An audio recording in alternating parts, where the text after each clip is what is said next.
J'ai été incarcéré pour rien. J'ai été sali pour rien. J'ai plus rien. J'ai même plus de maison. J'ai plus de toit. On a cassé ma vie. Ce dossier, c'est une catastrophe judiciaire. L'affaire d'Outreau commence dans le quartier populaire de la Tour du Renard. 4 enfants accusent leurs parents d'inceste. Un fait divers qui n'intéresse pas les journalistes jusqu'à ce que d'autres adultes soient accusés. La presse s'empare alors de cette affaire d'un réseau pédophile.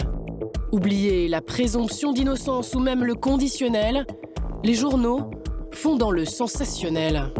Il y a eu des papiers vraiment ignobles, vraiment des trucs inventés de toutes pièces. Enfin, on avait l'impression qu'ils étaient dans la pièce, ils expliquaient, voilà, ils prennent les enfants, ils se mettent le préservatif, ils les sodomisent. Mais je dis, mais où est-ce qu'ils ont trouvé tout ça? Mais c'est inouï, c'est même pas dans le dossier, etc. Donc, il y a une espèce de, par rapport après, de surenchère. Parmi les accusés, une boulangère, un huissier, un chauffeur de taxi et même un curé. 18 personnes au total, que la presse a vite surnommées les notables de Boulogne. Le démantèlement d'un réseau de pédophilie dans lequel une quinzaine de personnes sont pour l'instant mises en cause après 2 vagues. À l'époque, Hervé Ardouin est journaliste à France 3 Lille. C'est l'un des premiers à parler de l'affaire à la télévision. Une femme surtout va parler. Son avocate reconnaît la gravité des accusations. Durant 4 ans, avec son mari, elle affirme avoir violé et prostitué ses enfants, à des voisins d'abord, puis à des notables boulonnais. Les fameux notables. Le journaliste grimace quand il revoit son reportage 20 ans après. Je l'ai regretté très vite parce que notable, ça induit une notion d'argent. Et la notion d'argent, tout de suite, va connoter la notion de réseau, en fait. Donc ce mot-là, aujourd'hui, je le vis pas très bien, je l'assume, mais je le vis pas très bien parce que il a peut-être participé, entre autres, à dépeindre un dossier plus large que ce qu'il n'était vraiment. De 700 pages. L'émotion et le sensationnel dans les médias atteignent leur paroxysme quelques semaines plus tard.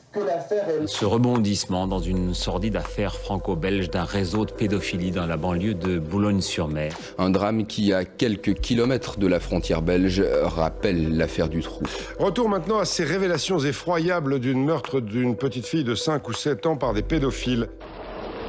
Des fouilles sont organisées pour retrouver cette mystérieuse fillette sur la foi d'une lettre envoyée au juge et à la rédaction de France 3. Puis frappée à mort par 2 individus. Signé de l'un des accusés du dossier, ce courrier déclenche une hystérie médiatique. Quand je fais mon premier direct pour le régional, on est comme dans une ligne de départ de Formule 1. C'est-à-dire, en gros, j'ai toutes les télévisions à gauche. J'ai toutes les télévisions, et ça parle dans toutes les langues. Les Allemands, les Néerlandais, les Belges, les Anglais, les Espagnols. Boum, boum, boum, boum, boum, ça part. La fillette ne sera jamais retrouvée. L'accusateur dira qu'il a menti.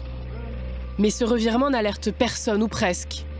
À part quelques reportages de France 3 ou de la télé belge, très peu de journalistes mettent en doute l'existence d'un réseau pédophile, jusqu'à l'ouverture du procès, 2 ans plus tard.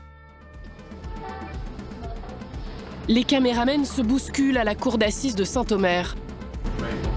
Sur les bancs de la presse, les journalistes ont enfin accès aux protagonistes du dossier. Moi, je me souviens de l'arrivée des accusés, et on les voyait arriver, et on leur trouvait tous, évidemment, des têtes de coupables.